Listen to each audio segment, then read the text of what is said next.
மத்திய அரசு மாணவர்களுடைய மனவாதத்தை தூண்டுகிறது. இந்த சப்ஜெக்ட மாணவர்களை சொன்னா நிச்சயம் மட்டும்தான் இந்த தேசத்தை பற்றி உண்மையான அக்கறையோடு செயல்படுகிறது.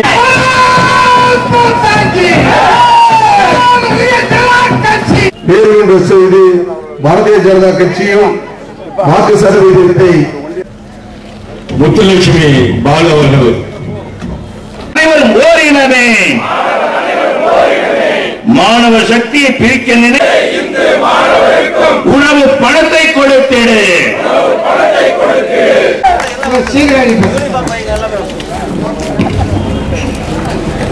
சீனாவின் கல்வியை சேர்ந்த மாணவர்கள்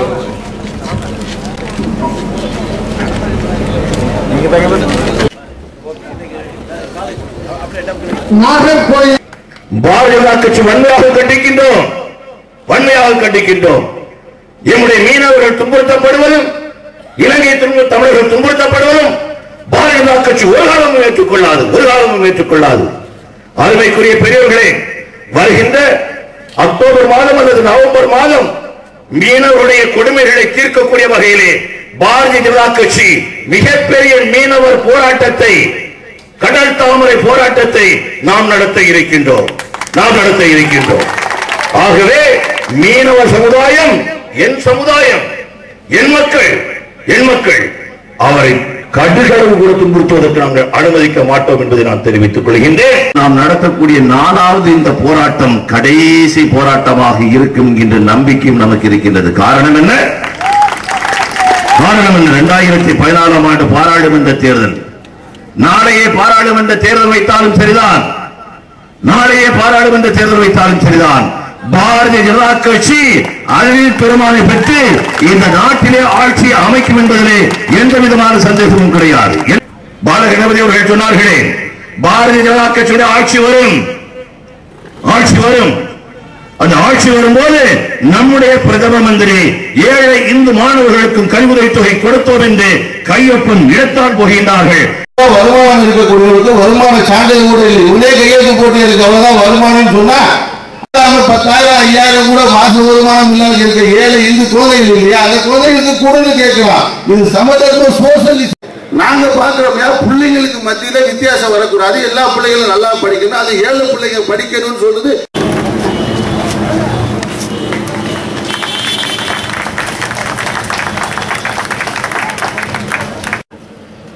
மூன்று மாவட்டங்களுக்கான இளைஞரணியுடைய பொறுப்பாளர் ராமலிங்கம் அவர்கள் கொடுத்து இந்து மாணவரை அழித்து ஒழிக்கும் கண்டிக்கின்றோம். ஏழை இந்து மாணவரை அழிக்கும்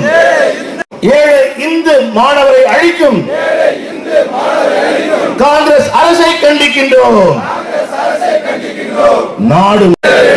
நாடும் வீடும் நலமுடன் இருக்க நமது குழந்தையும் கிறிஸ்தவ முஸ்லிம் மாணவர் மட்டும் படிக்கிற கிறிஸ்தவ முஸ்லிம் மாணவர் மட்டும் கடலில் மீன்பிடிக்க சென்ற நாகை துறைமுகம், காரைக்கால், ராமேஸ்வரம் போன்ற பல பகுதிகளைச் சேர்ந்த 100க்கும் மேற்பட்ட மீனவர்கள் கைது செய்யப்பட்டு இலங்கை சிறையில் பல காலமாக வாடி வருகின்றார்கள். இவர்களை விடுதலை செய்ய இந்திய அரசாங்கம் எந்தவிதமான நடவடிக்கையும் எடுக்கவில்லை. பாரதிய ஜனதா கட்சியை வன்மையாக கண்டிக்கின்றோம். கைது செய்யப்பட்டு சிறையில் அடைக்கப்பட்டிருக்கக்கூடிய அத்தனை மீனவர்களையும் விடுவிக்கின்ற வகையில் மத்திய மாநில அரசுகள் நடவடிக்கை எடுக்க வேண்டும் என்று நாம் கேட்டுக்கொள்கின்றோம். இலங்கையிலிருந்து அங்கே வாழ முடியாது என்கின்ற உயிர் பயத்தின் காரணமாக 65 தமிழர்கள் ஆஸ்திரேலிய நாட்டிற்கு செல்லும் போது நடுக்கடலில் அவருடைய படகு பழுதடைந்த காரணத்தால் இந்திய கடற்படை அவர்களை சிறைபிடித்து அந்தமானிலே வைத்திருக்கின்றார்கள். பாரதிய ஜனதா கட்சியுடைய சகோதரர்கள் அந்தமானிலே அவர்களுக்கு முழு துணையாக இருந்து கொண்டிருந்தாலும் கூட கைது செய்யப்பட்டு வைக்கப்பட்டிருக்கக்கூடிய தமிழர்களை மீண்டும் இலங்கைக்கு அனுப்புவதற்கு இந்திய அரசாங்கம் நடவடிக்கைகள் எடுத்துக் கொண்டிருப்பதாக வரக்கூடிய செய்தி நம்முடைய தமிழ் சகோதரர்களை, தமிழ் குடும்பங்களை பலியிடுவதற்காக மீண்டும் சிங்கள ராணுவத்தின் கைப்பிடியில் கொண்டு கொடுக்கின்றார்கள் இந்திய அரசாங்கம் என்று நாம் உணர முடிகிறது. ஆகவே எக்காரணத்தை கொண்டும் இந்திய அரசாங்கத்தால் பிடிக்கப்பட்டிருக்கக்கூடிய 65 இலங்கை தமிழர்களும் இலங்கைக்கு அனுப்பப்படக்கூடாது. அவர்கள் இந்தியாவில் தங்குவதற்கான ஏற்பாடுகள் செய்ய வேண்டும். அப்படி இல்லை என்றால் அவர்கள் விரும்பிய எந்த நாட்டிற்கு செல்ல வேண்டுமோ அங்கே அவர்கள் குடியேறக்கூடிய வகையில் இந்திய அரசாங்கம் கவனம் கொடுக்க வேண்டும் என்று நாம் கேட்டுக்கொள்கின்றோம். தற்போது தமிழகம் முழுவதும் பயங்கரவாதம் தலைவிரித்தாடி கொண்டிருக்கின்றது. இதை ஒடுக்கின்ற வகையில் தமிழக அரசாங்கமும் மத்திய அரசாங்கமும் துரித நடவடிக்கை எடுக்கப்பட வேண்டும். கொலைகாரர்களுக்கு மற்றும் ஒரு வாய்ப்பை ஏற்படுத்தக்கூடிய வகையில் காவல்துறை செயல்படக்கூடாது என்று நாம் கேட்டுக்கொள்கின்றோம். ஏழை இந்து மாணவர்களுக்கும் கல்வி உதவித்தொகையை கேட்டு பாரதிய ஜனதா கட்சியினுடைய இளைஞர் அணியின் ஜூலை போராட்டம் தமிழகம் முழுவதும் நடைபெற்றுக் கொண்டிருக்கின்றது.